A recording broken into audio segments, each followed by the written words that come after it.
विद्यापीठाच्या UGC नवी दिल्ली अंतर्गत स्पर्धा परीक्षा मार्गदर्शन ऑनलाईन लेक्चर सिरीजचं आयोजन करण्यात आलेलं आहे आणि आजचं दुसरं लेक्चर आहे. काल महाराष्ट्र राज्याच्या मुख्यमंत्र्यांचे प्रिन्सिपल सेक्रेटरी विकास खारगे सरांचं व्याख्यान झालं आणि आज आपण एका वेगळ्या व्यक्तीला, म्हणजे ज्याला मी रेअर व्यक्ती असं म्हणून, रिसोर्स पर्सन, अशी व्यक्ती सापडणं कठीण आहे. अशा एका महान व्यक्तीचं, वक्त्याचं मार्गदर्शन आज तुम्हा सर्वांना लाभणार आहे. आणि आपण एकूण 5 दिवसीय या व्याख्यानमालेचं आयोजन केलेलं आहे.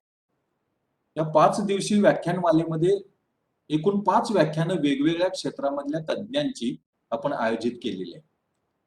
आणि या नवी दिल्ली UGC पुरस्कृत या केंद्रामार्फत अनेक प्रकारचे उपक्रम राबवले जातात आणि त्यातला एक मुख्य उपक्रम म्हणजे वेगवेगळ्या क्षेत्रातले जे तज्ञ आहेत, ते वेगवेगळ्या क्षेत्रातले तज्ञ त्यांचे अनुभव, त्यांचं मार्गदर्शन, त्यांनी केलेला अभ्यास, त्यांनी केलेलं चिंतन मनन आणि त्यांनी घेतलेला अनुभव, या सगळ्याची माहिती तुम्हा सर्वांपर्यंत पोहोचावी, तुम्ही त्यातून प्रेरणा घ्यावी, त्यातून प्रोत्साहन घ्यावं आणि तुम्ही स्पर्धा परीक्षा वेगवेगळ्या क्षेत्रामधल्या कोणत्या आहेत, तयारी कशी करायला पाहिजे, मार्गदर्शन कसं तुम्हाला उपयोगी ठरू शकेल आणि वेगवेगळ्या टप्प्यातून जात असताना तुमची भूमिका, तुम्ही कशा पद्धतीने काम करायला पाहिजे, या सगळ्या गोष्टींचं मार्गदर्शन या व्याख्यानमालेच्या माध्यमातून आम्ही करण्याचा प्रयत्न करतो.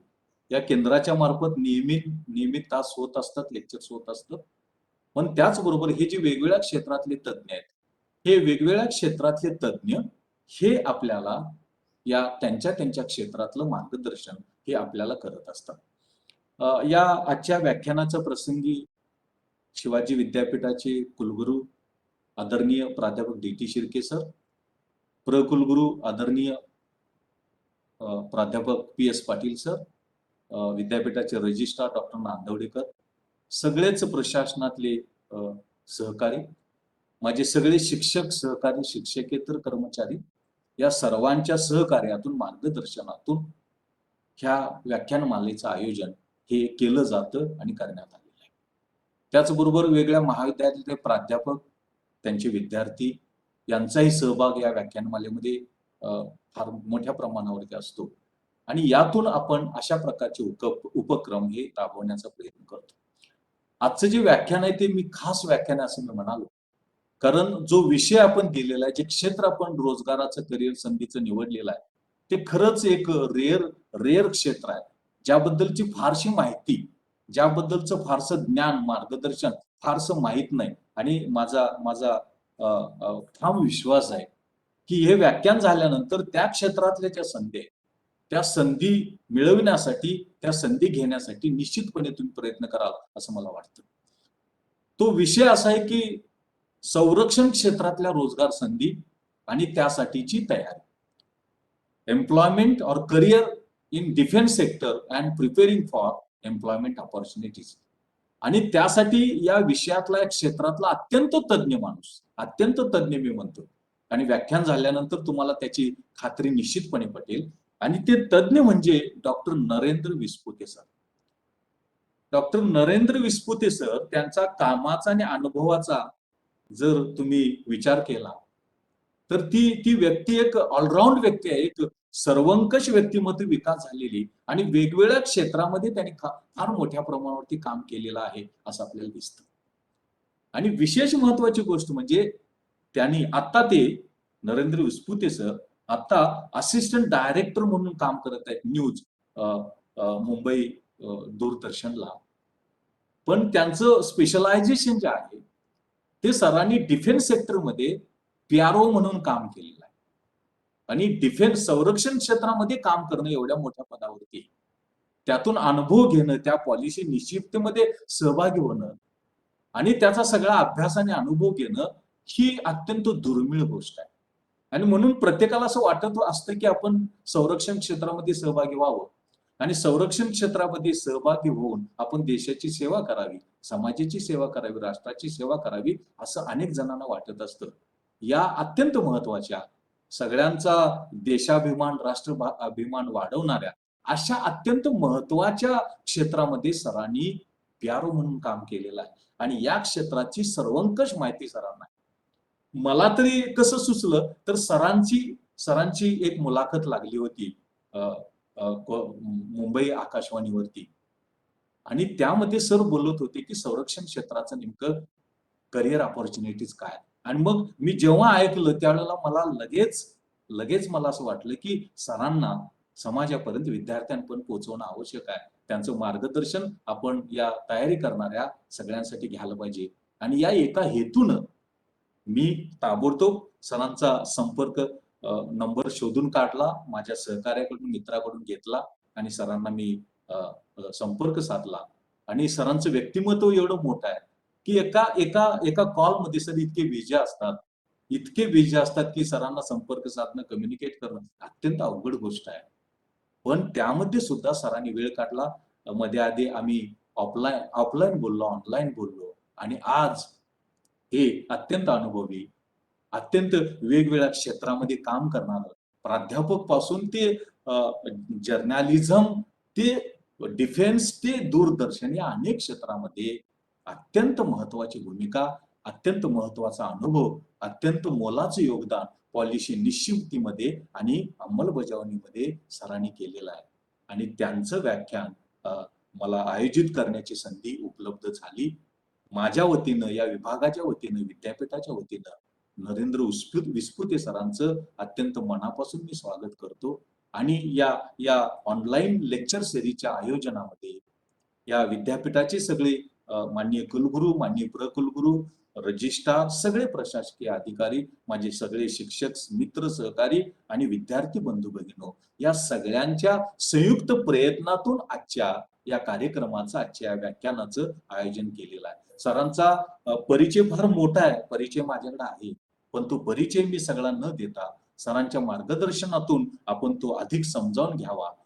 सर जर्नलिझम मध्ये आहेत, मास कम्युनिकेशन मध्ये आहेत, प्राध्यापक म्हणून सरांनी काम केलेलं आहे, डिफेन्स मध्ये पीआरओ म्हणून काम केलेलं आहे, आता मुंबई दूरदर्शन केंद्रामध्ये न्यूजचे ते असिस्टंट डायरेक्टर म्हणून काम, फार मोठ्या पदावरती अत्यंत मोठा माणूस. आणि मी म्हणालो की डिफेन्स सेक्टर मधला माणूस मिळणं अत्यंत कठीण आहे आणि अशा एका दुर्मिळ तज्ज्ञ आम्हाला मिळाला, आमचं भाग्य आहे. तुमचंही भाग्य आहे की अशा तज्ज्ञाचं मार्गदर्शन घेण्याची संधी तुम्हाला उपलब्ध करून दिली आणि त्यासाठी विद्यापीठाचा आपण आभार मानायला पाहिजे. कुलगुरू, प्रकुलगुरू, सगळे प्रशासकीय सहकारी, प्राध्यापक, शिक्षकेतर कर्मचारी यांचं यामध्ये योगदान आहे आणि मी एवढंच सांगतो, फार न सांगता मी सरांना डायरेक्ट निमंत्रित करतो.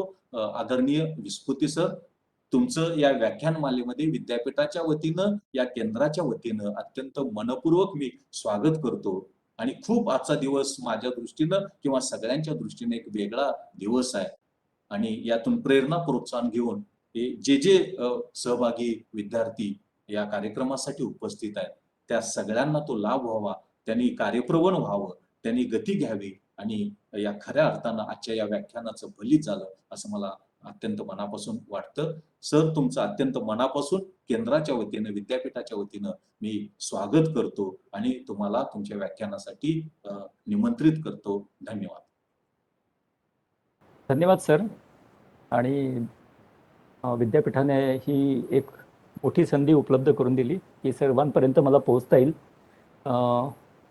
आकाशवाणीवर माझं ज्यावेळी इंटरव्ह्यू झाला तर तो जास्तीत जास्त जर ऐकला गेला असेल माझा इंटरव्ह्यू तर तो कोल्हापूर क्षेत्रात ऐकला गेला आणि त्या भागातनं मला खूप फोन आलेत आणि नेहमी मी त्यांना वेगवेगळ्या पद्धतीने मार्गदर्शन करत असतो.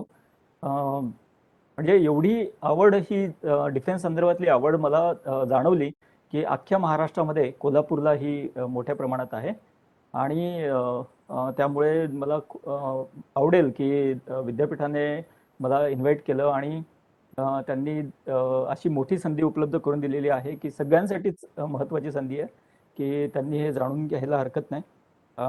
डिफेन्स क्षेत्रामध्ये समजा तुम्हाला यायचं असेल तर तुम्ही फार आधीपासून पण तयारी करू शकतात. तुम्ही ज्या स्टेजला आहात तिथून सुद्धा तयारी करू शकतात.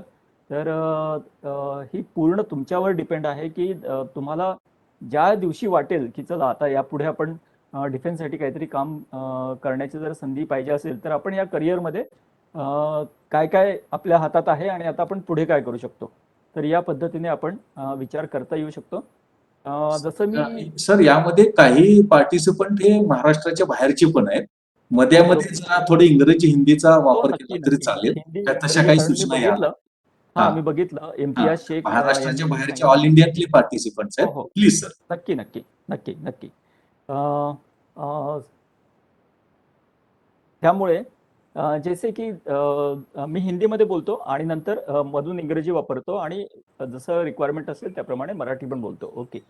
अ, अ, जैसे कि अगर आपको डिफेंस में जाना है तो हम स्टार्टिंग से ही शुरुआत कर सकते हैं, और जहाँ जिस स्टेज पर आज आप हो तो वहाँ से आगे हम क्या कर सकते हैं ये भी हम सोच सकते हैं. Okay.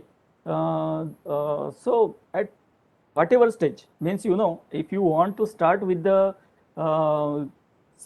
KG level, you can start for defense. Okay. And then again, if you want to join for military school, then you can apply for that after 6th standard and 9th standard. Even there are two types of schools, like military schools, and then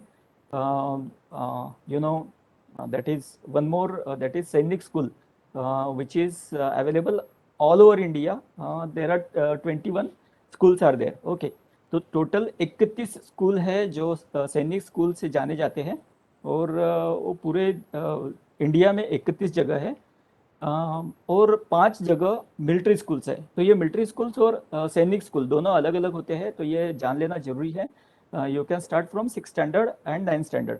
okay. तो जैसे मैंने बताया कि army, जहाँ army है, cantonment area है, navy है, cantonment area है, एयरफोर्स है, तो वहाँ आप इस तरह के उनके जो स्कूल्स होते हैं वहाँ से आप स्टैंडर्ड 1 से ज्वाइन कर सकते हो. और जैसे हम आगे जाएंगे, 6 स्टैंडर्ड हो गया, 9 स्टैंडर्ड हो गया, और अगर बीच में किसी भी स्कूल में अगर आप जैसे पढ़ रहे हो तो you can apply for NCC. Okay. तो एनसीसी में ज्वाइन कर सकते हो 8 स्टैंडर्ड से. तो 8, 9 और 10 ये 3 स्टैंडर्ड में आपका एनसीसी होता है, जूनियर एनसीसी हम उसे बोल सकते हैं. और उसके बाद स्टैंडर्ड 11 और 12 के लिए सीनियर एनसीसी आप कर सकते हो. ओके. तो जिसको एनसीसी का सी सर्टिफिकेट मिल जाता है तो he can apply directly for SSB. Okay. जब एडवर्टाइजमेंट आता है यूपीएससी का तो डायरेक्ट अप्लाई कर सकता है एसएसबी के लिए. SSB is nothing but the interview to join in defence sector. Okay. तो ये एसएसबी अप्लाई कर सकता है. इसके अलावा जैसे मान लो मैंने बताया कि 6 स्टैंडर्ड, 9 स्टैंडर्ड, 8 स्टैंडर्ड से एनसीसी ज्वाइन कर सकते हो. और भी अगर आप चाहे तो जैसे नेवी का एक यहाँ 2 जगह उनका एक इंस्टीट्यूट चलता है जिसे हम बहुत फेमस है जवाहर इंस्टीट्यूट के नाम से. तो वहाँ सी कैडेट ये एक ऑप्शन है कि आप उसे ज्वाइन कर सकते हो. तो सी कैडेट का हर वीकेंड में उनके क्लासेस होते हैं, और बहुत ही कम उम्र में, जैसे कि चौथी स्टैंडर्ड के बाद आप अगर सी कैडेट ज्वाइन करते हो तो you will get opportunity to know about the navy sector. जैसे कि जो छोटा बोट होता है, ओके, तो कैसे चलाना है. इवन वो तराफा जो होता है, तराफा यॉट, तो यॉटिंग आप सीख सकते हो. This is very rare opportunity. तो ये चौथी से अगर आप सीखते हो तो यू विल गेट इस टाइप की अपॉर्चुनिटी. I don't think you will get anywhere in India. Okay. Anywhere in world we can say. Okay. तो चौथी के बाद you can join to such type of sea cadet. Okay. तो ये एक अपॉर्चुनिटी है. इसके अलावा आई थिंक जैसे अगर आप 9 के बाद अगर 10th हो गया तो ग्राउंड लेवल में जो रिक्रूटमेंट होता है तो दैट ग्राउंड लेवल जाके आप डायरेक्टली वहाँ जैसे मान लो ग्राउंड रिक्रूटमेंट का एक नोटिस आता है, और साल में 2 बार आता है, and it is depend on population of that particular district. तो जैसे अगर आप वहाँ ग्राउंड लेवल पर जाते हो, पहले तो आपको ऑनलाइन रजिस्ट्रेशन करना है वेबसाइट पर, कि जब वो एडवर्टाइजमेंट आता है तब तो आपको पता चलता है कि आपकी रिक्वायरमेंट क्या है, और आपके पास क्या क्या चीज़ें हैं। तो on that basis you can apply. अगर आप 10वीं पास है तो जवान के लिए भी अप्लाई कर सकते हो। अगर आप थोड़ा अच्छा एजुकेशन आपके पास है, डिग्री है, 12th है, तो उस हिसाब से भी आप अप्लाई कर सकते हो। You know there are many type of vacancy, even some time ground जो रिक्रूटमेंट होता है, तो ग्राउंड रिक्रूटमेंट में आप देखोगे कि ऑफिसर्स का रिक्रूटमेंट भी हो जाता है। ओके, तो as per your qualification they give that type of opportunity to you. तो देखिए, ऐसा नहीं है कि ग्राउंड रिक्रूटमेंट सिर्फ जवानों के लिए होता है। ओके, तो ग्राउंड रिक्रूटमेंट्स में क्लर्क्स होते हैं, देन ड्राइवर्स होते हैं, देन कुक होते हैं। उसके बाद अलग अलग जो काम, जितने सारे काम हैं, जितने सारे हम काम देखते हैं, जितने सारे यानी सारी लोगों की रिक्वायरमेंट आर्मी में है, नेवी में है, एयरफोर्स में है। तो इस सारे रिक्रूटमेंट्स ग्राउंड लेवल से ही होती है। तो आपकी जो चॉइस है, even there are some candidates are very interested in music also. Okay, तो म्यूजिक में भी आप अप्लाई कर सकते हो। ओके, तो अगर आप म्यूजिशियन हैं, अगर if you know something which is instrumental music और विंड म्यूजिक और समथिंग लाइक दैट, तो you can apply for music also. यही नहीं, अगर आप चाहते हो कि किसी गेम में आप अच्छे हो, किसी स्पोर्ट्स में आपकी एक्टिविटी अच्छी है, तो ग्राउंड लेवल में जब आप जाते हो और उस टाइप के सर्टिफिकेट्स अगर आपके पास है, तो yes definitely you will get that type of opportunity eight ground. Okay, तो इस टाइप में 10वीं के बाद आप ग्राउंड में जाके 12वीं जो भी आपका होगा, 12th होगा, उसके बाद ग्रेजुएशन होगा, तो आप ग्राउंड में जब रिक्रूटमेंट होता है तो ऐसा मत समझिए कि सिर्फ जवानों के लिए होता है, उसमें भागना पड़ेगा, ये करना पड़ेगा, वो करना पड़ेगा, और पता नहीं, मैं तो ग्रेजुएट हूँ, मेरे पास इतना क्वालिफिकेशन है और मैं इस टाइप के रिक्रूटमेंट में क्यों जाऊँ। तो you can join for that. Okay, उसके बाद अभी 12th आ गया, तो 12th के बाद कई सारी अपॉर्चुनिटीज़ आपके पास ओपन हो जाती है। तो अगर आप एनडीए करना चाहते हो तो एनडीए के लिए भी अपॉर्चुनिटीज़ हैं। आपको अप्लाई करना है। Some time you know there are people like there are students who want to join for army. तो अगर एनडीए अगर आप पास कर लेते हो तो आर्मी, इंडियन आर्मी का जो एकेडमी है, तो इंडियन मिलिट्री एकेडमी, वहाँ आप ज्वाइन कर सकते हो। इसके अलावा ओटीए है, officers training institute, officers training academy, वहाँ आप ज्वाइन कर सकते हो।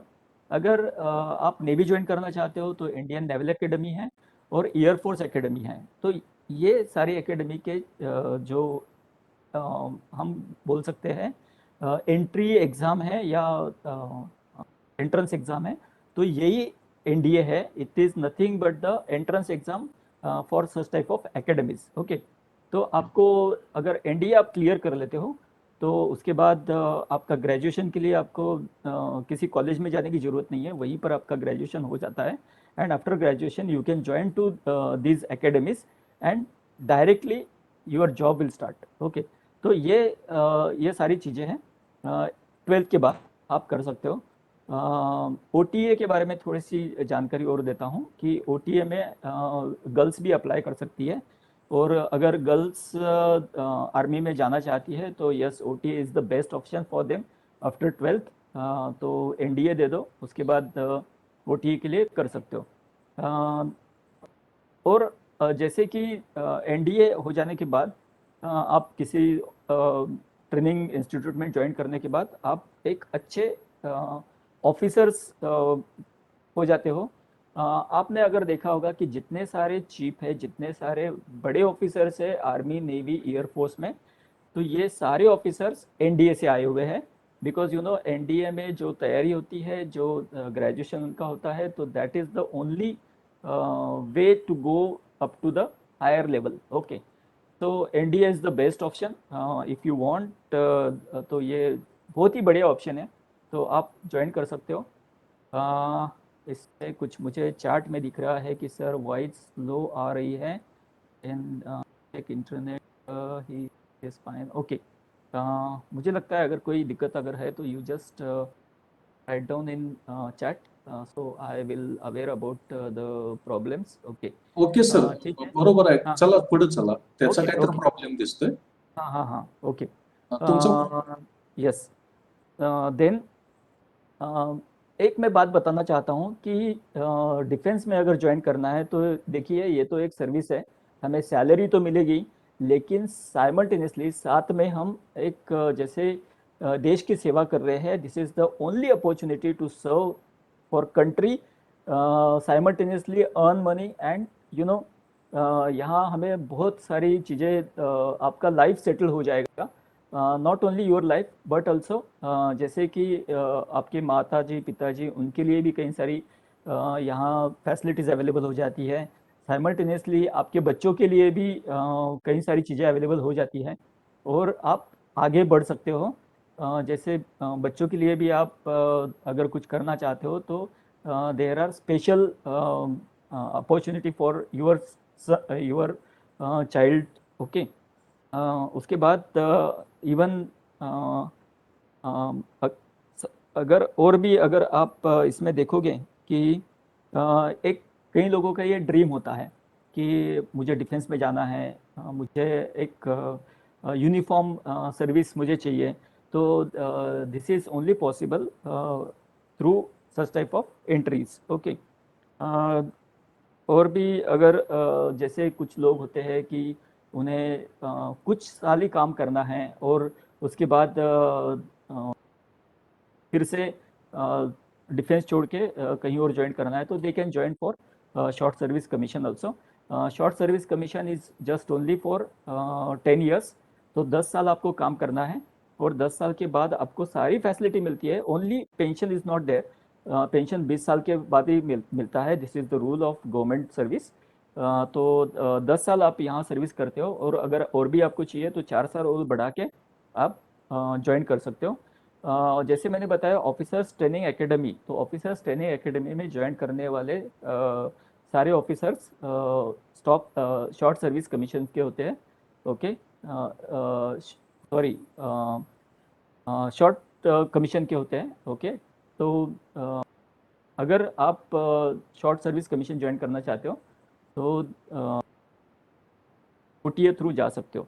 ओके इसके अलावा जैसे आप 12th में एयरफोर्स में कुछ एंट्रीज होती है, जैसे हम एयरफोर्स कॉमन एडमिशन टेस्ट कह सकते हैं, उसमें एक नॉन टेक्निकल और टेक्निकल इस टाइप की एक स्पेशल एडवर्टाइजमेंट आती है। It is always you can see in top level newspaper, employment news में तो आती ही है, और भी टॉप लेवल न्यूज़पेपर्स में फुल पेज एडवर्टाइजमेंट आती है, साल में 2 बार आती है, तो you can apply for that. Non technical में जैसे कि यू शुड बी ग्रेजुएट 60% होने चाहिए, लॉजिस्टिक होता है, एडमिन होता है, अकाउंट है, एजुकेशन है, तो इस फील्ड में आप जा सकते हो। तो ये एयरफोर्स के लिए है, फ्लाइंग में है, उसके बाद ग्राउंड ड्यूटीज़ में है। Okay so these are the opportunity. उसके बाद अगर ग्रेजुएशन आप कर लेते हो तो ग्रेजुएशन और मास्टर डिग्रीज़ के लिए भी कई सारी अपॉर्चुनिटीज़ है।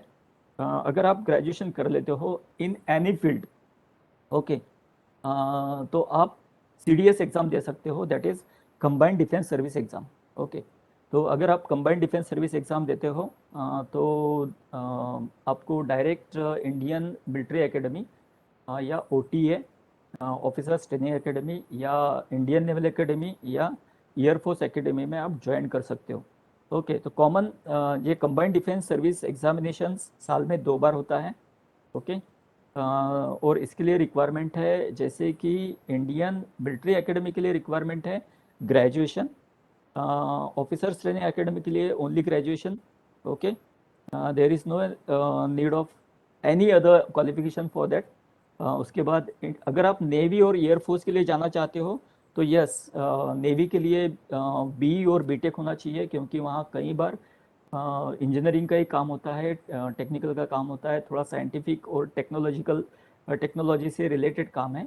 सो यू शुड बी BE और BTech for Indian naval academy और अगर आप एयरफोर्स एकेडमी ज्वाइन करना चाहते हो तो देन यू हैव, जैसे कोई भी ग्रेजुएशन चलेगा, but you know math should need to be there.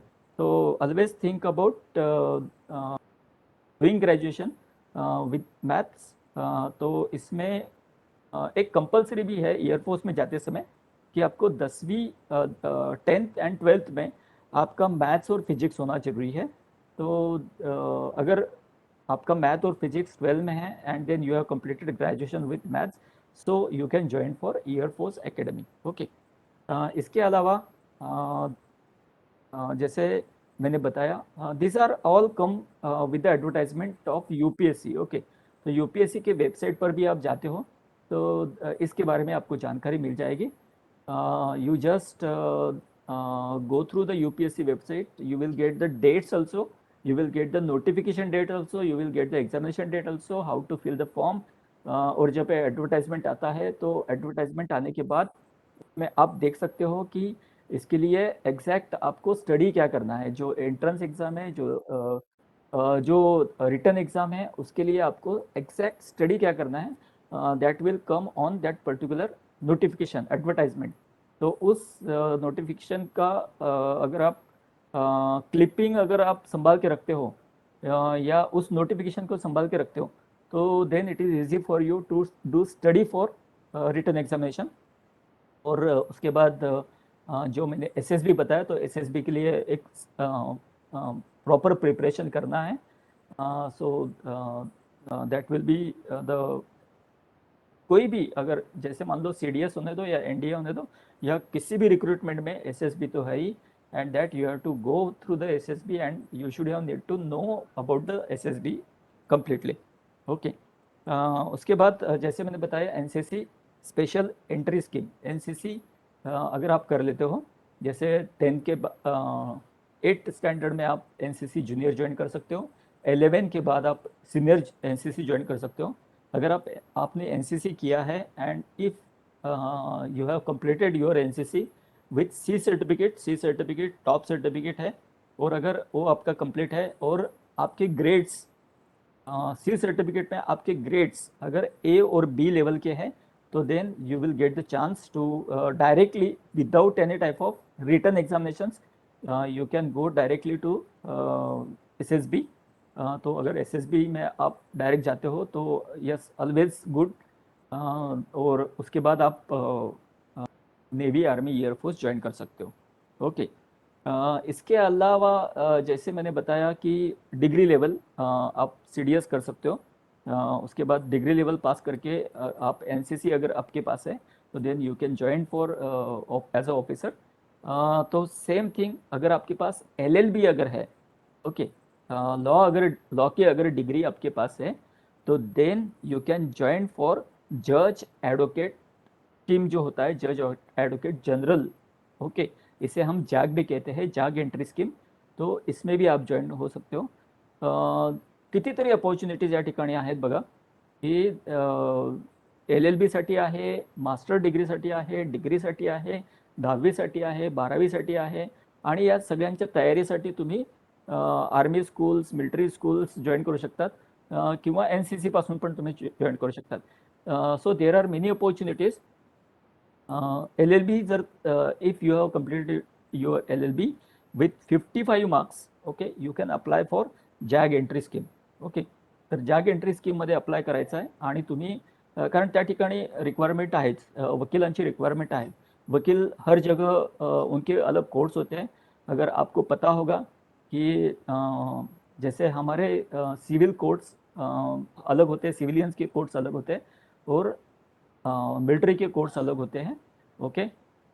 तो वहाँ जो रूल्स रेगुलेशंस है उनके अलग है और हमारे सिविल कोर्ट्स के रूल्स रेगुलेशंस अलग है. तो जो वहाँ के रूल्स रेगुलेशंस है उन्हें सीखने के लिए मिलता है after completing, after joining as a JAG officer. you can learn about the rules and regulations of that particular forces. इसका जो कॉलेज है वो नागपुर में है और नागपुर में आपकी ट्रेनिंग होती है. वहाँ आपको सिखाया जाता है कि मार्शल लॉ क्या है, और समरी कोर्स क्या होता है. So martial course and summary course, these are the two course in army and air force and navy. Okay, तो इसके बारे में आपको जानकारी मिल सकती है और आप ज्वाइन कर सकते हो as a commission officer, as a permanent officer, and then you can work as a JAG officer. Okay, इसके बाद आर्मी एजुकेशन कोर है. देखिए, एजुकेशन जैग, यहाँ महिलाएं भी जा सकती है, girls can apply for that. Okay, तो एजुकेशन कोर जो है इसके लिए ऑफ कोर्स अगर आपका पढ़ाने का काम है तो यू शुड बी आपके पास मास्टर डिग्री होनी चाहिए. तो एमए या एमएससी अलग अलग फील्ड में जैसे रिक्वायरमेंट है उस रिक्वायरमेंट के हिसाब से आपके पास मास्टर डिग्री होनी चाहिए, and then only you can apply for education corps. इसका एक अलग एडवर्टाइजमेंट आता है, and then you can apply for that. Then short service commission, जैसे मैंने बताया, तो शॉर्ट सर्विस कमीशन में टेक्निकल फील्ड में अगर आप अप्लाई करना चाहते हो तो बी के बाद एक अलग, जैसे कंबाइंड डिफेंस सर्विस एक है ही, इसके अलावा भी एक एडवर्टाइजमेंट आता है शॉर्ट सर्विस कमीशन का, सेपरेट एडवर्टाइजमेंट आता है. और उस एडवर्टाइजमेंट के लिए अगर आप अप्लाई करते हो तो शॉर्ट सर्विस कमीशन का जॉब आपको मिल जाता है, and then you can work in any forces, okay, army, navy, air force for 10 years. Okay, तो 10 साल के लिए आप वहाँ काम कर सकते हो. सैलरी सेम होती है, आपका रैंक आपको मिल जाता है, सब कुछ जैसे एक ऑफिसर को होता है परमानेंट कमीशन में, तो सेम शॉर्ट सर्विस कमीशन में मिलता है. लेकिन आपकी 10 साल की सर्विस होती है. 10 साल के सर्विस के बाद आप अगर चाहे तो अप्लाई कर सकते हो 4 साल और बढ़ाने के लिए, और 4 साल आपकी as per your request government is always ready to give that 4 years. और वो 4 साल में अगर आप बीच में अगर जाना चाहते हो, अगर नहीं काम करना चाहते हो, तो you can leave that service. तो ये 4 साल का एक आपका बेनिफिट आपको मिल सकता है. तो इट इज़ डिपेंड. इसमें 20 साल सर्विस नहीं हो पाती, इसलिए पेंशन नहीं मिल पाएगी, लेकिन आपको सारी जो फैसिलिटी है गवर्नमेंट की फोर्सेस के लिए, वो सारी फैसिलिटीज़ आपको मिल जाती है, and then it is you will get that type of image, and you can work in any other sector. ठीक है.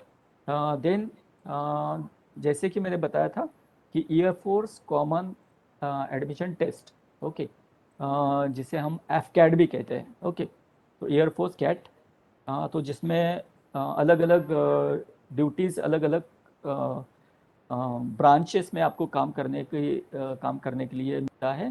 तो जैसे मान लो फ्लाइंग ब्रांच में अगर आप जाना चाहते हो, flying branch means you can go for pilot also. अगर फ्लाइंग ब्रांच में जाना चाहते हो तो then you should be graduate with 60% marks.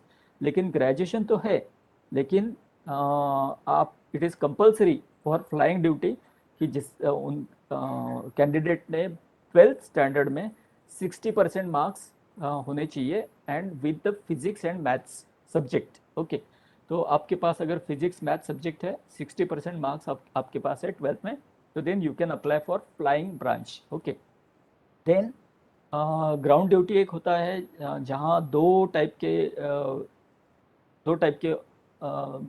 Recruitments होते हैं. तो ग्राउंड ड्यूटी में टेक्निकल है और नॉन टेक्निकल है, ये दो ड्यूटी है.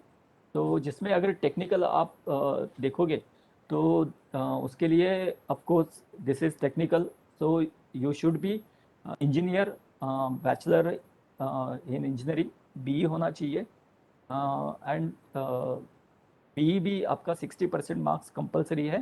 तो अबव 60% अगर आपके मार्क्स हैं तो then you can apply for technical. Okay, then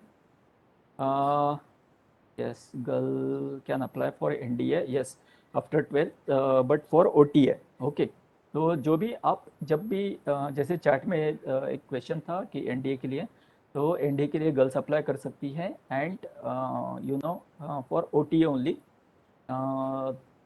then AFCAT, उसी में नॉन टेक्निकल जो होता है, तो नॉन टेक्निकल में अलग अलग ब्रांचेस हैं. जैसे एडमिन के लिए रिक्रूटमेंट होता है, एडमिनिस्ट्रेशन, यू नो एडमिनिस्ट्रेशन के लिए कोई भी ग्रेजुएट चल सकता है, there is no need of technical. तो किसी भी ग्रेजुएशन के लिए जरूरी आप अप्लाई कर सकते हो अगर आप एडमिनिस्ट्रेशन में काम करना चाहते हो, but 60% should need to be there in graduate level. In logistic, अगर आप लॉजिस्टिक में काम करना चाहते हो तो ग्रेजुएशन कंपलसरी है 60%। अगर आप अकाउंट में काम करना चाहते हो, you know accounting is also there, तो you can apply for account department also. तो उसके लिए बीकॉम होना जरूरी है, because you know for accounting it is compulsory for you to do the accounting work, and B Com अगर आपके पास है तो आप अप्लाई कर सकते हो। एजुकेशन में yes, master degree is compulsory, you can go for education branch also with master degree. ठीक है, यहाँ ग्रेजुएशन नहीं चल सकता, because you know you have to teach, and for teaching it is compulsory even at all type of criteria। UGC criteria भी देखोगे, किसी college का क्राइटेरिया देखोगे, तो yes it is compulsory, you should be master degree. Okay, तो कोई भी master degree होनी चाहिए as per requirement, as per advertisement published, as per the notification published at that time. Okay, then air force में और एक रिक्रूटमेंट होता है फॉर मेट्रोलॉजिकल डिपार्टमेंट और ब्रांच, तो उसके लिए MSc जरूरी है, and MSc in that particular field. Okay, तो जो मेट्रोलॉजिकल डिपार्टमेंट है या वेदर से रिलेटेड है, तो yes you should be completed your MSc with 50% marks. इसके लिए और एक एडिशनल क्वालिफिकेशन की ज़रूरत होती है, that is BSc with maths and physics, उसमें 55 मार्क्स होने चाहिए। Only then you can apply for air force meteorological branch। Okay, then for Navy education branch, yes, you can apply for education in Navy also, education, law, and even for admin work, even in medical field, yes, the girls can apply for that post। तो कई सारी opportunity आजकल हम देखते हैं कि girls के लिए कई सारी अपॉर्चुनिटीज़ अवेलेबल हो चुकी है। So the girls can apply for after graduation and after master degree in different branch, not only NDA में भी ब्रांच, NDA में भी आप अप्लाई कर सकते हो गर्ल्स फॉर OTA, और इसके अलावा after graduation you can apply for different branch. Okay, then for education branch in navy, yes, master degree is compulsory, और एडिशनल क्वालिफिकेशन यस ये नेवी है, तो टेक्निकल एजुकेशन आपका अगर है 60% अगर उसमें आपके ग्रेजुएशन में है, तो yes always it is good for you, you will get that type of opportunity easily. Okay, then logistic branch, yes navy में भी लॉजिस्टिक ब्रांच होती है। नेवी में लॉजिस्टिक ब्रांच के लिए अलग अलग वैकेंसीज आती है, और as per requirement, as per their vacancies, तो उसके लिए BTech, BArch भी चलता है, even MBAs also can apply for that logistic department. BSc है, BCom की भी रिक्रूटमेंट होती है। इसके अलावा PG डिप्लोमा इन फाइनेंस ये भी है। तो जब भी आप कुछ कोर्स करोगे, तो जस्ट थिंक अबाउट कि आपको किस फील्ड में जाना है, और आप उस हिसाब से you can make yourself for to apply to that particular vacancy। okay, इसके अलावा MCA भी है, जो मास्टर इन कंप्यूटर एप्लीकेशंस, और MSc IT, yes, you can go for education department by completing such type of education। अगर आप IT branch में जाना चाहते हो, एजुकेशन ब्रांच के अलावा एक IT ब्रांच भी है, और अगर आप IT ब्रांच में जाना चाहते हो, सो इंफॉर्मेशन टेक्नोलॉजी कंप्यूटर से रिलेटेड ब्रांच में जाना चाहते हो, तो yes you can go for that bye completing your education in engineering, IT computers, then BTech in IT computers, or MSc, even if you have MSc you can apply for IT branch। BSc IT can apply for that। अगर आपके पास MTech है computer science में, तो yes you can apply. तो ये सारी opportunity information technology branch के लिए अवेलेबल है। Okay, then if you know there are some vacancies, कुछ जगह कई बार ये वैकेंसीज आती है जो कि नेवी में पायलट्स और एयर ट्रैफिक कंट्रोल और ऑब्जर्वर की ड्यूटी के लिए। ओके, तो ये सेपरेट वैकेंसी आती है। जैसे कि नेवी के कुछ हेलीकॉप्टर्स है, उसके अलावा कुछ एरोप्लेन्स भी है। वॉर वॉर से रिलेटेड जो उनकी फ्लाइंग मशीन्स है, we can say flying machines. Okay, तो उसके लिए एक उनका बेस होता है और उस बेस पर काम करने के लिए एयर ट्रैफिक कंट्रोल की ज़रूरत होती है, ऑब्जर्वर की ज़रूरत होती है, पायलट्स की ज़रूरत होती है। So the you can apply for that after engineering graduation.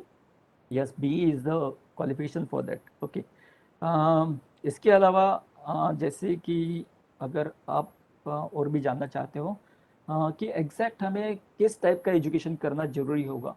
Okay, कि अगर आपका प्लान है कि मुझे डिफेंस में जाना है तो किस टाइप का एजुकेशन मुझे करना जरूरी है, तो always think about to complete your 12th with physics and maths. Okay, अगर आपके पास फिजिक्स और मैथ्स नहीं है तो देखिए कई सारी अपॉर्चुनिटीज़ आपकी कम कम कम होती जाती है। जैसे एनडीए के लिए भी अगर आप अप्लाई करते हो, नेवी के लिए अप्लाई करते हो और एयरफोर्स के लिए अप्लाई करते हो एनडी में, तो शायद आपके पास अगर फिजिक्स और मैथ्स नहीं है तो then it is very hard for you to go for navy और air force. So you can go for Indian military academy only। तो इसके लिए आपको ज़रूरी है कि फिज़िक्स और मैथ्स जब भी आप प्रिपरेशन करना चाहोगे तो 12th के लिए आपको फिज़िक्स और मैथ्स ये सब्जेक्ट होना बहुत ज़रूरी है। Then if you go for LLB, then yes, LLB के लिए तो बस एक आपका लॉ ग्रेजुएशन बहुत ही इम्पोर्टेंट है, बस दैट्स इट। अगर आप एजुकेशन फील्ड में जाना चाहते हो तो मास्टर डिग्री कंपलसरी है। और मास्टर डिग्री के लिए जो भी क्वालिफिकेशंस आप देखोगे कि जहाँ जहाँ मास्टर डिग्री जरूरी है, मास्टर इन आर्ट जरूरी है, तो वहाँ आप देखोगे कि इंग्लिश सब्जेक्ट आपका होना जरूरी है। It is compulsory, English should be there. इंग्रजी असलंच पाहिजे। जरी आपण एक विचार केला की डिफेन्समध्ये मला जायचं आहे तर आपलं MA मध्ये इंग्लिश हा सब्जेक्ट असलाच पाहिजे। इसके अलावा ज्योग्राफी होना चाहिए, इसके अलावा इकोनॉमिक्स होना चाहिए, हिस्ट्री होना चाहिए, पॉलिटिकल साइंस होना चाहिए। If you have international relations and Chinese language अगर आपके पास अगर है मास्टर डिग्री में, तो yes, you will get, definitely you will get rare opportunities in Indian military. इसके अलावा इंटरनेशनल स्टडीज़ हैं, साइकोलॉजी है, even mass communication and journalism and PR can apply for different type of vacancies after completion of master degrees. Okay, mass communication की degree है, journalism की degree आपके पास है, PR की डिग्री है, तो these are also the good opportunity for such type of people in army, air force and navy. Okay, इसके अलावा अगर आप MSc करना चाहते हो या MSc किया हुआ है, कंप्लीशन है, तो आपके सब्जेक्ट से ये होने चाहिए, because you know when you prepare yourself to go in defence, you should need to complete your degree, your master degree in particular subjects। okay, तो कौन से सब्जेक्ट होने चाहिए, तो जैसे फिजिक्स है, केमिस्ट्री है, मैथ्स है, जियोलॉजी है, बॉटनी है, जियोलॉजी है, देन नैनो साइंस है, देन कंप्यूटर है, इलेक्ट्रॉनिक्स है, even you know mechatronics is also a good option nowadays। then statistics है, कंप्यूटर साइंस है, इन्वायरमेंटल साइंस है, देन अप्लाइड फिजिक्स है, देन मेट्रोलॉजी है, एग्रीकल्चर है, ओके, देन इकोलॉजी है, देन जियो फिजिक्स है, न्यूक्लियर फिजिक्स है। तो these are the best option if you want to go in defence. Okay, तो ये अगर डिग्री आपके पास है या आप अगर जाना चाहते हो तो इस सब्जेक्ट्स में आपको डिग्री लेनी है। Okay, so these are the good options. MBA में अगर आप HR कर लेते हो या जैसे फाइनेंस है, या these are the good options. अगर आपके पास MBA अगर है तो then you can go for defence. Okay, master in computer applications, yes, you have to handle most of the time we have to handle computers and अगर आपके पास MCA है तो ये भी गुड ऑप्शन है, आप जा सकते हो। NDA के बाद आपको जो ट्रेनिंग मिलता है तो that is nothing but the training for service और simultaneously training for your education. Okay, तो आपका एजुकेशन वहाँ कंप्लीट होता है, आपको जवाहरलाल नेहरू यूनिवर्सिटी का डिग्री भी मिलती है वहाँ पर for OTA। After that you can go for OTA, Indian military academy, Indian naval academy, air force academy, जो कि OTA चेन्नई में है। देन इंडियन मिलिट्री एकेडमी जो देहरादून में है, देन इंडियन नेवल एकेडमी जो एजिमाला में है, Kerala, and then Indian air force जो हैदराबाद में है। अगर आप जानना चाहते हो कि ये वैकेंसी कितनी होती है, हर साल 2 बार NDA आप दे सकते हो, और कितनी वैकेंसीज इसमें होती है, तो जनरली अगर आप देखोगे तो OTA के लिए 225 vacancy for main and for girls 15 vacancy होती है। तो आप इसमें OTA में जा सकते हो, ऑफिसर ट्रेनिंग अकेडमी, एक ऑफिसर आप हो सकते हो। इसके अलावा इंडियन मिलिट्री एकेडमी में अगर आप जाना चाहते हो देहरादून के लिए, तो वहाँ 100 वैकेंसी होती है हर साल। ओके, हर एग्ज़ाम के बाद, तो उस 100 वैकेंसीज के लिए आप अप्लाई कर सकते हो। Indian naval academy Ezhimala Kerala के लिए होती है 45 वैकेंसीज, और इंडियन एयरफोर्स एकेडमी हैदराबाद के लिए होती है 30 वैकेंसीज। तो अगर हम टोटल काउंट करेंगे तो 415 vacancies every twice in a year ये होती है। इसमें भी अगर आप NCC कैंडिडेट अगर है, तो again there are some vacancies specially for NCC candidate. 13 vacancies Indian military academy में है, देन इंडियन नेवल एकेडमी में 6 वैकेंसीज है, और एयरफोर्स एकेडमी के लिए 3 वैकेंसीज रिजर्व है for NCC, specially for NCC candidates. Okay, तो ये कई सारी अपॉर्चुनिटीज़ अवेलेबल है। ओके, देन जैसे कि आप कई सारे क्वेश्चंस मेरे पास आते हैं, कई सारे लोग पूछते हैं कि ये एग्ज़ाम कब आता है, नोटिफिकेशन कब आता है, एडवर्टाइजमेंट कब आता है। तो जैसे आपके पास अभी ग्रेजुएशन है, तो देन अभी नवंबर में जैसे CDS का फर्स्ट CDS एग्ज़ाम का नोटिफिकेशन आएगा, एडवर्टाइजमेंट आएगी न्यूज़पेपर में, तो just go through the employment news और एनी न्यूज़पेपर, और सारे न्यूज़पेपर्स में ये एडवर्टाइजमेंट आता है। तो नवंबर में ये एडवर्टाइजमेंट आता है, और उसके बाद जून में सेकेंड CDS का एडवर्टाइजमेंट आएगा। इसका एग्ज़ाम होता है फेब में, और जैसे जून में अगर आपने फॉर्म फिलअप किया है, तो then exam will be in September. Okay, then इसका SSB जो CDS 1 का SSB होगा जून में, और CDS 2 का SSB होगा जनवरी में। देन जैसे अगर मान लो हमने इस नवंबर को अप्लाई किया है, हमारी एग्ज़ाम होगी फेब में, उसके बाद जून में SSB इंटरव्यू हो जाएगा, और उसके बाद हमारा ज्वाइनिंग होगा जनवरी में। तो so it takes minimum about 1 year, complete 1 year. तो 1 साल के बाद आपका रिक्रूटमेंट फाइनल हो जाता है, और आप ज्वाइन कर सकते हो। अगर आप जानना चाहते हो कि इसके लिए हम प्रिपरेशन किस तरह करें, किस तरह क्वेश्चंस आते हैं CDS के लिए, तो किस तरह प्रिपरेशन हम कर सकते हैं। So you have to prepare for 3 subject. Okay, 3 subject, इसमें 200 मार्क्स के 3 सब्जेक्ट्स होते हैं। तो इंग्लिश है, देन GK है, जनरल नॉलेज है, and maths. These are the 3 subjects आपको अप्लाई करना। जब भी आप अप्लाई करोगे, तो ये 3 सब्जेक्ट्स में आपको फुल प्रिपरेशन करना है। अगर आप गलती से भी गलत आंसर अगर देते हो, तो यहाँ नेगेटिव मार्क्स भी होते हैं। Okay, so 1/3 negative marks are there. So be prepare fully, don't write anything guess, और कोई भी अगर आप क्वेश्चन पिक करते हो, तो शायद हो सकता है आपके जो मार्क्स मिले हुए हैं वो भी कम हो सकते हैं। So don't go for any type of tricky answers. So be prepare your self with full study. इसके लिए जब आप अप्लाई करते हो, तो आपकी उम्र क्या हो सकती है, ये भी एक सवाल होता है।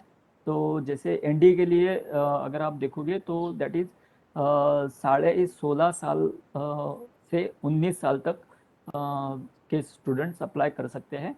और for CDS, yes of course we are applying after graduation, तो इसके लिए 18 to 23 ये ऑप्शन दिया गया है। तो then you can apply for that. तो इसका नोटिफिकेशन अगर आप जानना चाहते हो, तो ज्वाइन इंडिया indianarmy.nic.in, इस वेबसाइट पर भी ये अवेलेबल हो जाता है। सो you can go for that. कई बार स्टूडेंट्स पूछते हैं कि हमें एसएसबी का भी प्रिपरेशन करना है। तो एसएसबी 2 फेज में होता है। जो पहले दिन का एसएसबी होता है 2 फेज में होता है। पहले दिन का एसएसबी फर्स्ट फेज वाला होता है, and with in a day they finish that first phase SSB. जो सेकेंड फेज वाला होता है it goes for 4 days। Okay, थोड़ा लंबा होता है and with different steps. Okay, तो अलग अलग स्टेप्स में जाना है। तो फर्स्ट फेज में अगर आप देखोगे तो यहाँ इंटेलिजेंस और पिक्चर पर्सपेक्टिव परसेप्शंस, ये 2 चीज़ें पहले दिन में होती है। अगर आप कंप्लीट कर लेते हो, अगर आप पास होते हो, तो then only it is possible for you to go for second phase. Otherwise आपको पहले दिन आपको बताया जाता है कि आपको अगर आप कंप्लीट नहीं कर पाते हो तो आपको घर जाना पड़ेगा। Otherwise if you complete that first phase picture perceptions and intelligence test, अगर आप पास हो जाते हो तो then you can go for second.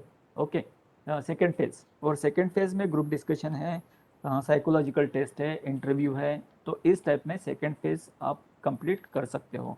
Okay,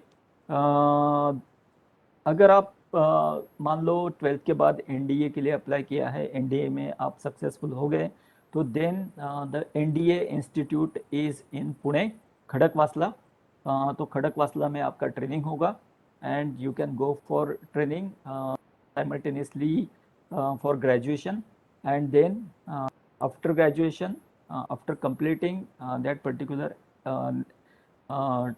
defence academy का ट्रेनिंग कंप्लीट होने के बाद आपको Indian military academy, Indian naval academy, officers training academy और एयरफोर्स एकेडमी में आपको भेजा जाता है।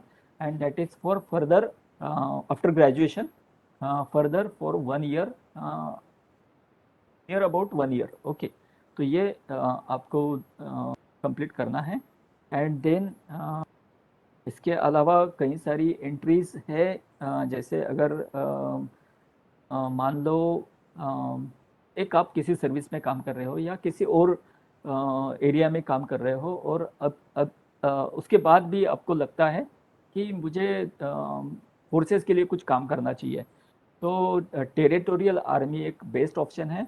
You can apply for territorial army. उसका रिक्रूटमेंट होता है जैसे हमारे यहाँ होमगार्ड का रिक्रूटमेंट होता है। ओके, तो जब रिक्वायरमेंट होती है, जब हमें बुलाया जाता है, तब हमें काम करना है, तो आपकी रिक्रूटमेंट तो हो जाएगी, आपको रैंक भी मिल जाएगा। But there is work will start only when requirement is there. Okay, तो जब काम होगा तब आपको बुलाया जाएगा, दैट इज टेरिटोरियल आर्मी। और इसके लिए अगर आप देखोगे तो क्वालिफिकेशन अलग अलग है। आपके पास जो क्वालिफिकेशन है उस बेसिस पर आपको रैंक मिल जाएगा। जैसे एज अगर क्राइटेरिया भी आप देखोगे तो 42 ईयर्स तक आप अप्लाई कर सकते हो, 42 ईयर्स। तो यू नो बहुत ही अच्छी अपॉर्चुनिटी है कि simultaneously you will get the uniform, you will get the rank, you will get the opportunity to work to serve for country. Okay, तो territorial army is the best option. अगर आपका ये dream बाकी रह गया है और अगर आप चाहते हो कि अब ये कंप्लीट करें, तो up to 42 years you can do that. ठीक है, इसके अलावा technical entry scheme, that is TES, technical entry scheme, ये अगर आप कंप्लीट करते हो तो इसके लिए अपॉर्चुनिटी आपको मिलती है। जैसे एनडीए के बाद आपको OTA चेन्नई में ट्रेनिंग के लिए जाना पड़ता है। तो for technical entry scheme there is one more OTA, officers training academy, that is in गया। ओके, तो गया में जाके आपको 1 साल की ट्रेनिंग की अपॉर्चुनिटी मिलती है, और आप वहाँ ट्रेनिंग करते हो और उसके बाद इंजीनियरिंग कॉलेज ज्वाइन कर सकते हो जो कि पुणे में है। ओके, तो that is for 4 years and then you can join for any service. Okay, army, air force और नेवी। ठीक है, तो टेक्निकल एंट्री स्कीम एक अच्छी स्कीम है, तो इससे भी आप कर सकते हो। देन यूनिवर्सिटी एंट्री स्कीम, ये एक अच्छी अपॉर्चुनिटी है। जैसे हमारे कॉलेज में कैंपस इंटरव्यू होता है, तो सेम उसी प्रकार यूनिवर्सिटी एंट्री स्कीम है। After graduation you can apply for university entry scheme और ये इंटरव्यू के लिए जब भी कैंपस इंटरव्यू होगा या आपको बुलाया जाएगा और वहाँ जाके आप इंटरव्यू दे सकते हो and then you will get that opportunity. Then SSB will be there. Yes, SSB will be for every recruitment. Okay, तो सभी रिक्रूटमेंट के लिए एसएसबी है. तो जैसे मान लो यूनिवर्सिटी में आपका सिलेक्शन हो जाता है यूनिवर्सिटी एंट्री स्कीम में, can go for further training after completion of SSB. ठीक है. इसके अलावा टेक्निकल ग्रेजुएट कोर्स, ये एक स्कीम है जिसमें after technical graduation you can go for as per advertisement, as per the notification, as per as per requirement, advertisement will be there and you can apply for that and you can go for TGC. Okay, technical graduate course. इसकी advertisement आती है, साल में 2 बार आती है and then you can apply for that. Okay, then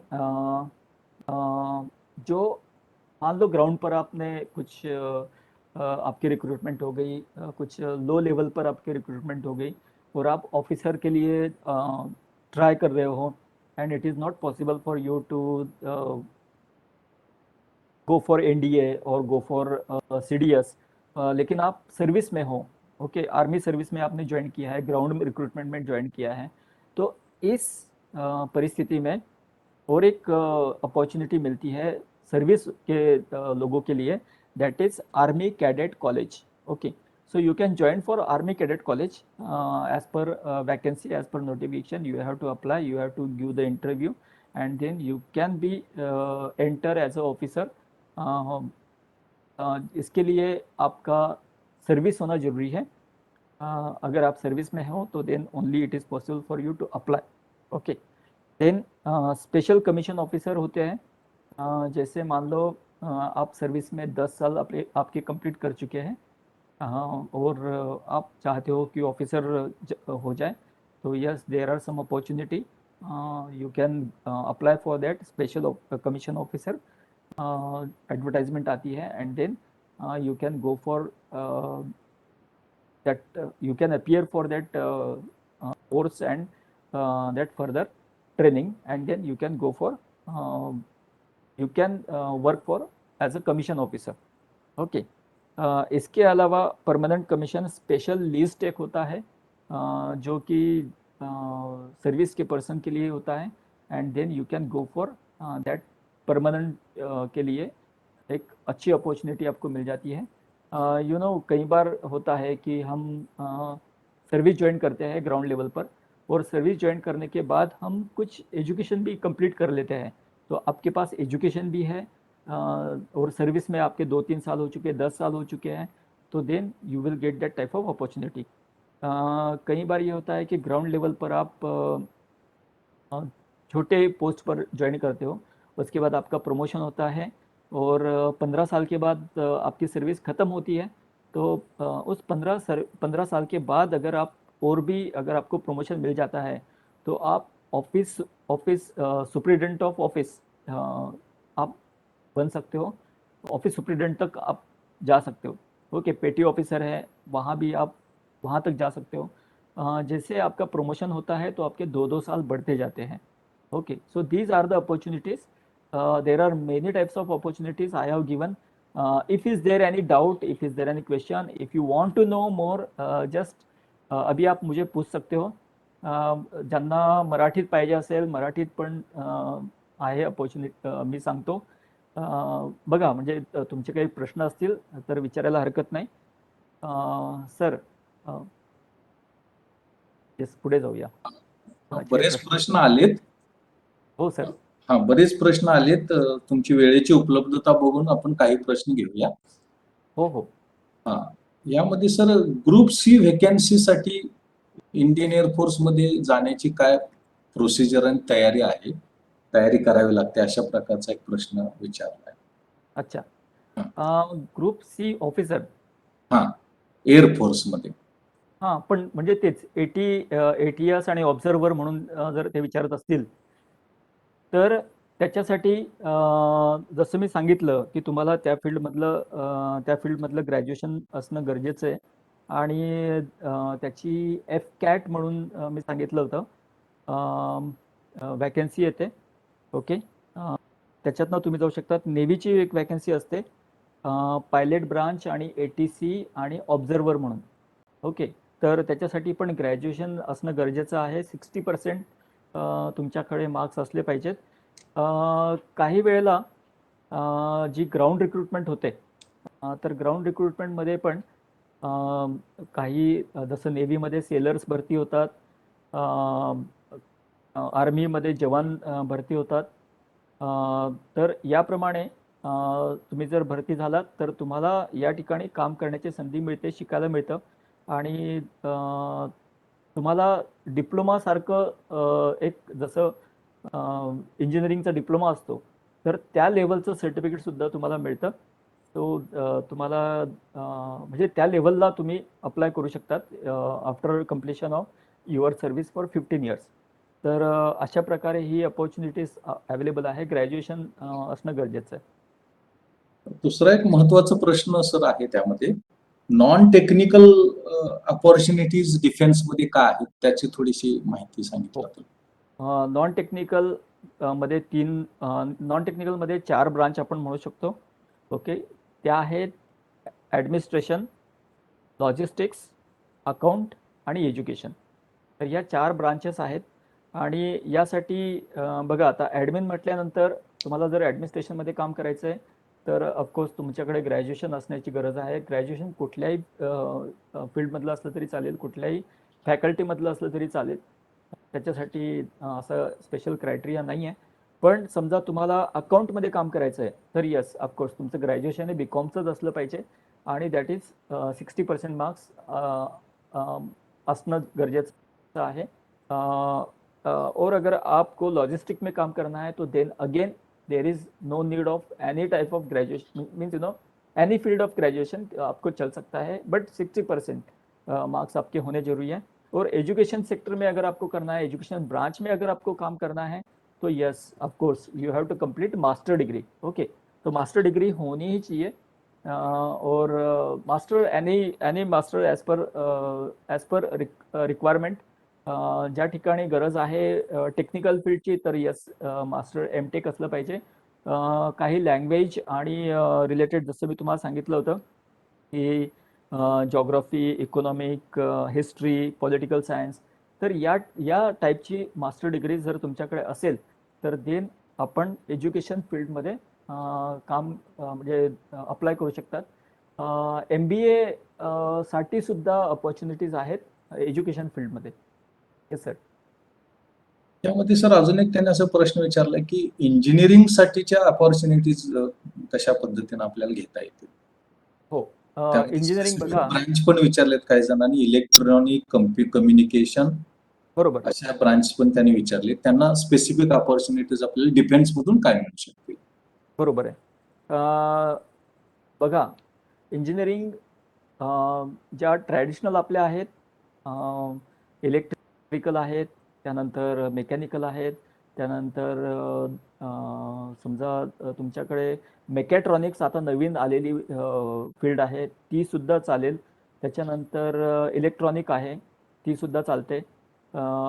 याशिवाय म्हणजे ज्यावेळी ते BE लिहितात, BTech लिहितात, तर या वेगवेगळ्या विषयांमधली तुम्हाला तुमच्याकडे जर इंजिनिअरिंग डिग्री असेल तर ती चालेल. फक्त IT आणि कम्प्युटर्स या त्यामध्ये येत नाहीत BE साठी, पण त्याच्यासाठी वेगळे IT ब्रांचच्या वॅकन्सी येतात. आणि त्या IT ब्रांचच्या वॅकन्सीसाठी BE computers, BE IT ते अप्लाय करू शकतात. किंवा BTech असतील कम्प्युटर IT, तर त्या IT ब्रांचसाठी ते अप्लाय करू शकतात. आणि मला वाटतं मेकॅट्रॉनिक जो आहे तर तो पण थोडासा ITच्या म्हणजे कम्प्युटरच्या जवळ जाणारा आहे. तर जर तुम्हाला आवड असेल कम्प्युटर आणि IT मध्ये तर तुम्ही मेकॅट्रॉनिक्स सेक्टरमध्ये पण तुम्ही जर डिप्लोमा आणि डिग्री जर तुम्ही केली तर खरंच तुम्हाला म्हणजे या ठिकाणी म्हणजे येण्याची संधी आहे आणि तुम्ही त्याच्यासाठी तुम्ही तयारी करू शकतात.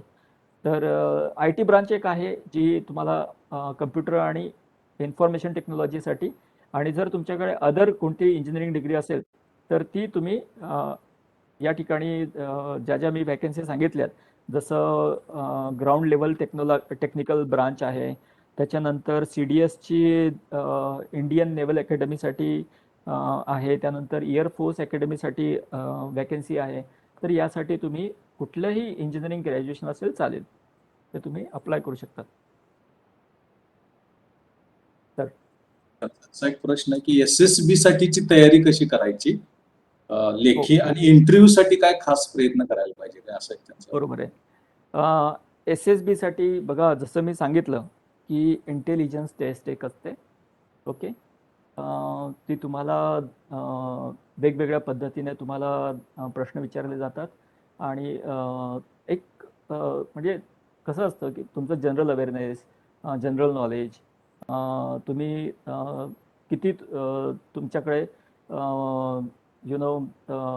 वेगवेगळ्या पद्धतीने एखादं काम हँडल करण्याची, एखादं काम करण्याची तुमची कशी कुवत आहे, तर तो सगळा भाग ह्या इंटेलिजन्स टेस्टमध्ये बघितला जातो. या ठिकाणी तुमची कुठलीही मेडिकल टेस्ट होत नाही सुरुवातीला. या ठिकाणी तुमचं कुठलंही फिजिकल असं टेस्ट होत नाही, पण तुमचं इंटेलिजन्स बघितलं जातं आणि इंटेलिजंट टेस्ट तुम्ही पार केली पाहिजे.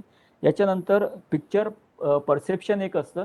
तुम्हाला एखादं चित्र समोर ठेवलं जातं, दिलं जातं आणि त्या चित्राला बघून तुम्हाला सांगायचं असतं. तुम्हाला काही पॅरेग्राफ लिहायचे असतात, तुम्हाला सांगायचं असतं आणि तुमचं ते इमॅजिनेशन त्या ठिकाणी बघितलं जातं एखाद्या चित्रावरनं आणि त्यावरनं ठरवलं जातं की तुम्ही किती एखाद्या गोष्टीवर विचार करू शकता, तुम्ही किती लांबपर्यंत जाऊ शकतात.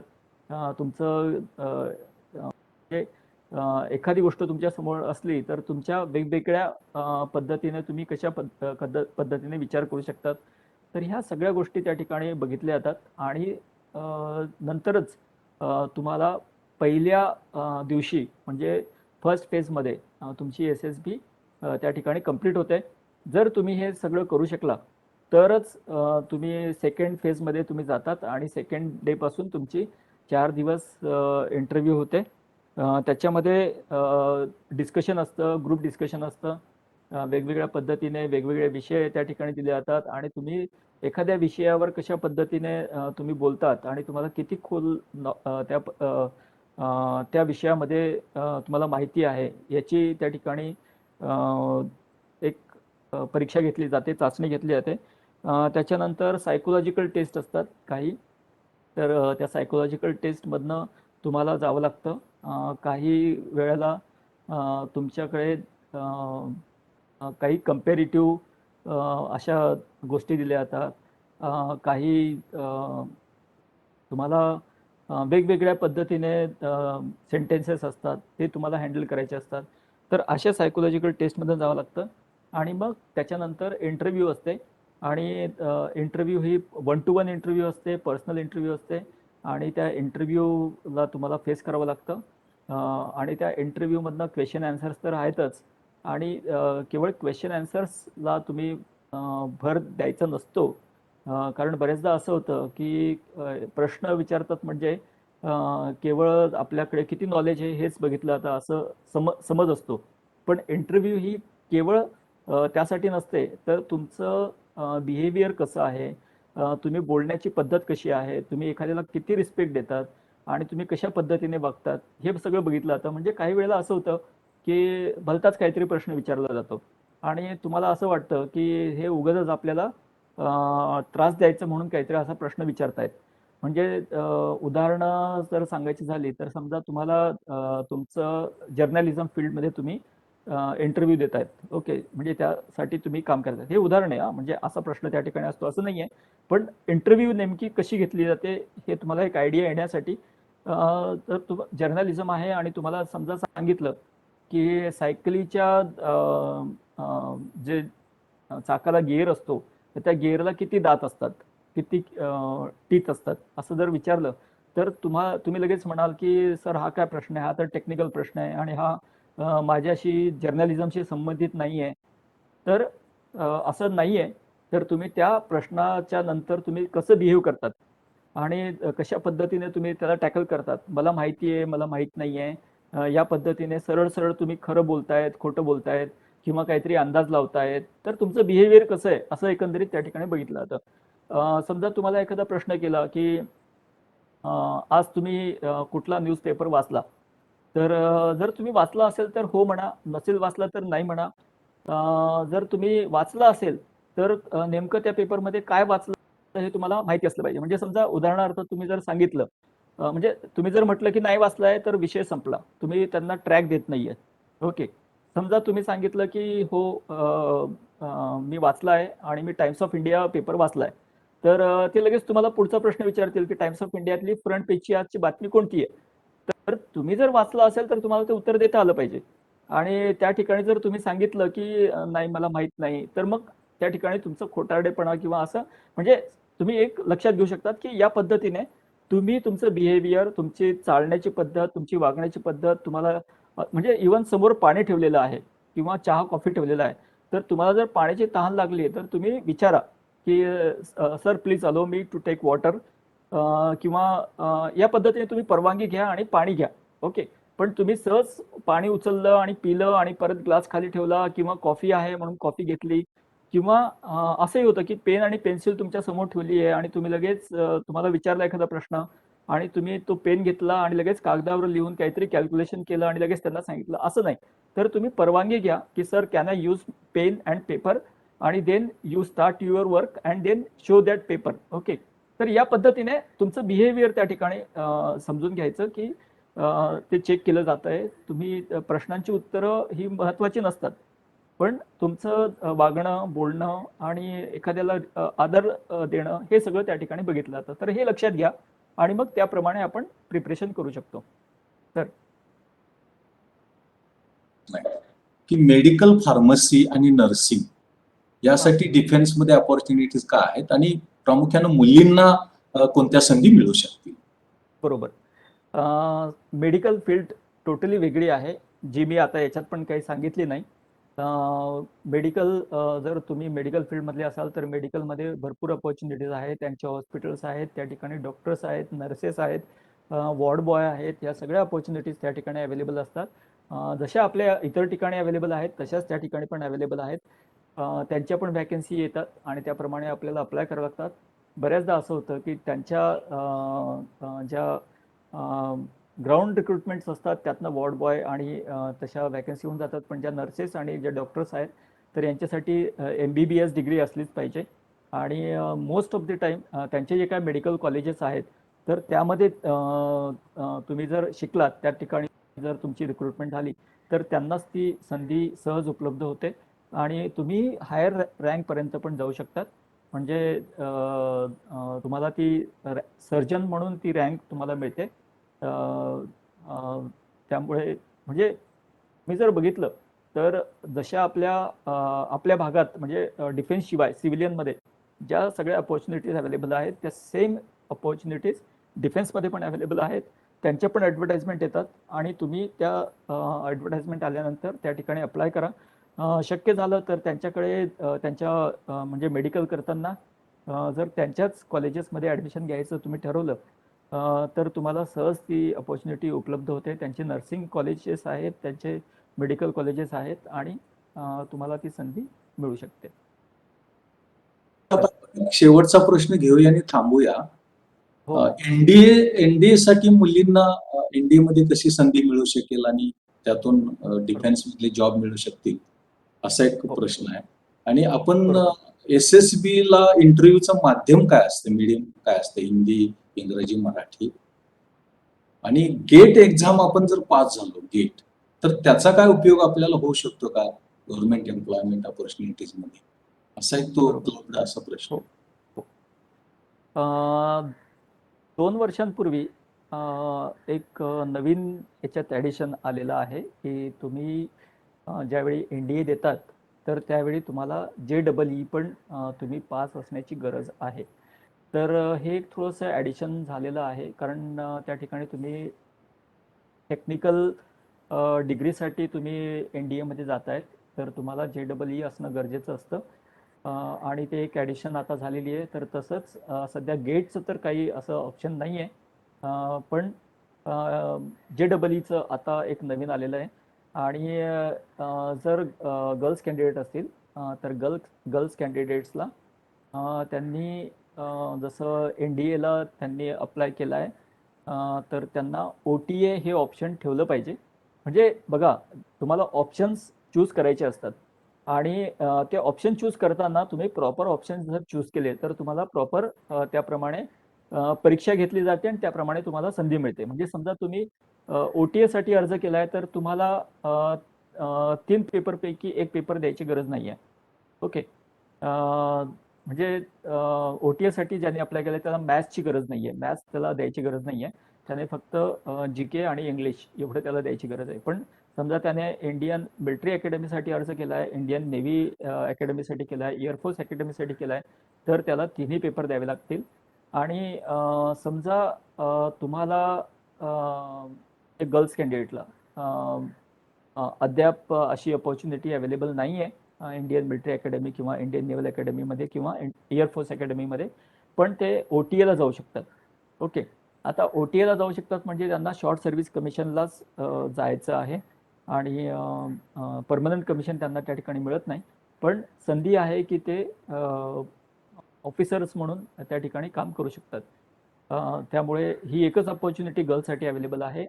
NDAला ते अर्ज करू शकतात आणि OTA ला ते त्यांना ऑप्शन फॉर्ममध्ये ऑप्शन त्यांना OTA टाकावं लागेल. बऱ्याचदा कॅन्डिडेट ऑप्शन्स टाकताना चुकतात आणि मग त्यांना पुढची संधी त्याप्रमाणे मिळत नाही. ते त्यांना जर नेव्हीमध्ये जायचं असेल तर त्यांनी पहिले आधी नेव्ही टाकायचं, एअरफोर्समध्ये जायचं असेल आधी एअरफोर्सचं ऑप्शन टाकायचं आणि त्यानंतर शेवटी OTAचं ऑप्शन टाकायचं. नाहीतर होतं असं की OTAचं ऑप्शन आधी लिहिलेलं असतं आणि त्याला जायचं असतं एअरफोर्सला, तर त्याला OTAची संधी मिळते आणि तो नंतर एअरफोर्सला जात नाही, म्हणजे जाऊ शकत नाही, असं एक होतं. गर्ल्ससाठी एकच ऑप्शन आहे OTA, त्यामुळे त्यांनी फक्त OTA लिहावं NDAला जाताना आणि त्या ठिकाणी OTA साठी त्या पात्र ठरतात. Yes sir. खूप खूप धन्यवाद सर. एक तासभर व्याख्यान दिलं आणि जवळपास 20-25 मिनिटं चर्चा आपण करतोय. खूप प्रश्न आलेत सर, खूप प्रश्न आलेत, पण एका व्याख्यानामध्ये या सगळ्या एवढ्या व्यापक विषयाला न्याय देणं शक्य नाही. पण तुम्ही इतकं ते रिग्रसली आणि व्याख्यान दिलं आणि चर्चा झाली आणि खूप असं लाईव्ह डिस्कशन झालं. मी विद्यापीठाच्या वतीनं माननीय कुलगुरू, प्रकुलगुरू, रजिस्ट्रार, माझे शिक्षक सहकारी यांच्या वतीनं मी तुम्हाला धन्यवाद देतो. असंच भविष्य कालावधीमध्ये सुद्धा तुमचं अनेक व्याख्यानाचं आयोजन आता ऑनलाईन आहे. भविष्यामध्ये आम्ही ऑफलाईन बोलवू तुम्हाला आणि इंटरॅक्टिव्ह सेशन होईल. मुलं प्रश्न विचारतील आणि तुमची person to person, face to face अशी चर्चा होईल. थोडंसं नॉर्मल झालं कोविड पासून की आपण त्या पद्धतीचं आयोजन करूया.